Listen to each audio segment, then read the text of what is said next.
Paul, any other questions on there that you'd like to quickly answer as we tune out? Yes, somebody asked about Parkinsonism. Yes. And I don't think that balance oil is a treatment for Parkinsonism, but I will discuss one case history. Here in the United States, there's someone I know, a relative of a friend who had Parkinson's, and he must be about 80 by now. And he was diagnosed with Parkinsonism, had all the all the hallmark symptoms. And I suggested that he try not just balance oil, but also xenobiotic, because there's a very important gut-brain connection there, and extend as well, because that also contains anti-inflammatory compounds. After a year on this, he went back to his neurologist, and the neurologist scanned him and measured him and said, look, we think we might have made the wrong diagnosis. You do not appear to have Parkinson's. And they then said, look, we're just going to do a few more tests, and they all came up negative as well. And they finally said, actually, we got you. You do have Parkinsonism, and we can tell that from your handwriting. And his handwriting had become rather small, but he didn't have the tremor anymore. And all of the rest of the symptomology of this condition had disappeared. Is that a cure? I have no idea. But what I did was I put him on a program which was designed to rectify as many of the issues that I could identify that are driving the disease state. And in his case, it was associated with a remarkable remission of symptoms. Again, there's logic to this. Some of this is discussed in the blog. And I'm fully aware of the fact that it's extremely dangerous in the current regulatory climate for me to say this is a treatment for a disease. I'm not sure if it is. It seemed to result in an enormous degree of improvement, and in fact, a significant degree of reversal of those symptoms. Does he still have the disease? Yep, I'm pretty certain he does. Has he been stabilized for the moment? Yeah. Is that going to continue? I cannot say.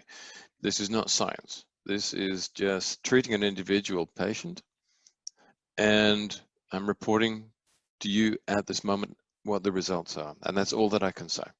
And Paul, if I go to, for an example, arthritis and ADHD, I mean, and obviously autoimmune diseases, though, so take those three as a group. You know, it's again what you've just said. It's the results that we're seeing. That's individual results, okay? And you know, what it is, well, we just see the differences in people. Your comments on those three, arthritis, ADHD, and autoimmune systems?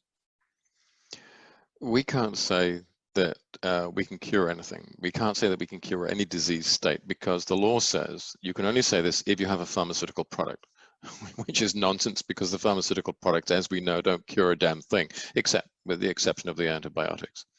They simply treat symptoms. But if we were to go about claiming that we can cure these diseases, we'd be shut down pretty damned quickly by the regulators. Now, that is a sign of how ridiculously out of step the regulatory system is. They're living in the past. They have no idea of the significance and the potency of pharmaconutritional intervention.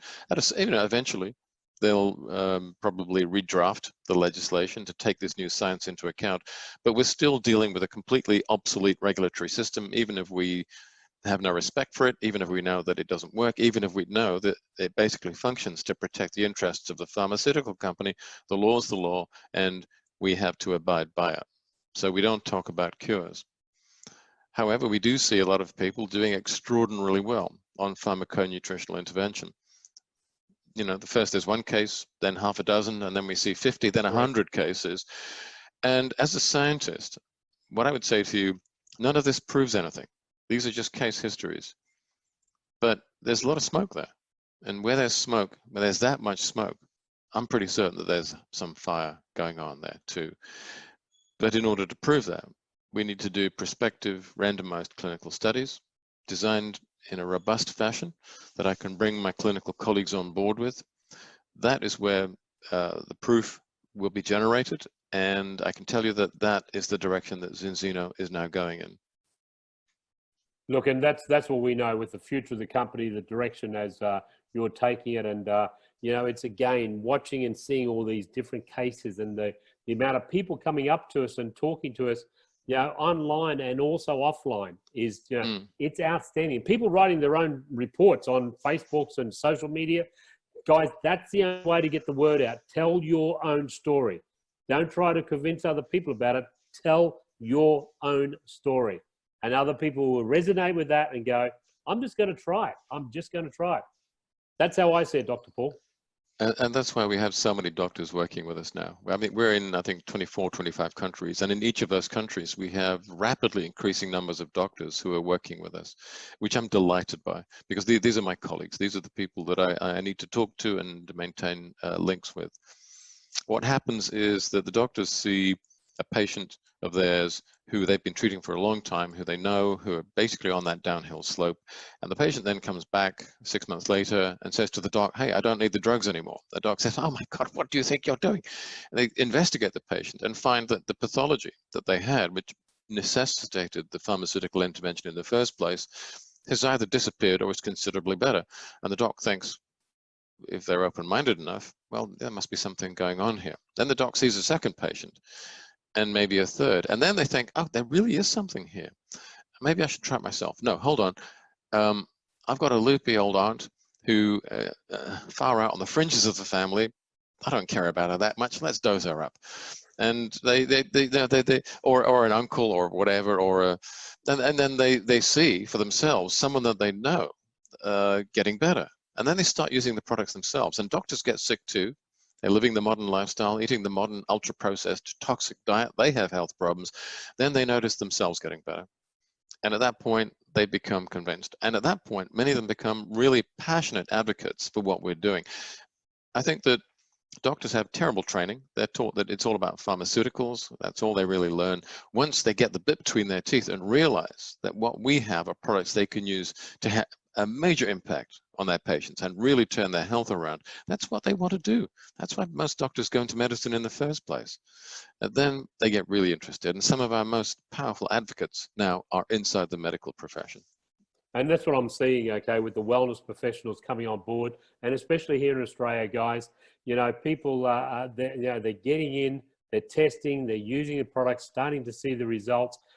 There's literally so many coming on board now, Paul. When you come down to Australia next, you will be blown away with the quality of wellness professionals that are joining us and seeing what you're doing and waiting for that next generation of Xenobiotics, Extend, Protect, and Viva to get that here in Australia as well. Those guys that have got it already in Europe, guys, you don't know how lucky you are to have the full range of products available, sitting there in your hands that everybody can consume. Well, I met some really great top-notch professionals the last time I toured in Oz, and I'm looking forward to catching up with some of them. And if we have new people coming along and joining them, welcome. I'm so glad you're joining us, and I look forward to meeting you as well. Dr. Paul, again, thank you so much. I'm going to let you go smuggle back into your beautiful bride and give her a hug from us from Australia, and in fact, all the way around the world. Give her a massive hug for allowing you to get up and spend 1 hour with us and share some most invaluable information that's available online today. Dr. Paul, right. Thank you so much. We look forward. Don't forget drpaulclayton.eu. Please get up to the blog and check it out. Thank you, Dr. Paul. It's a pleasure. Bye. Thank you, guys. Take care.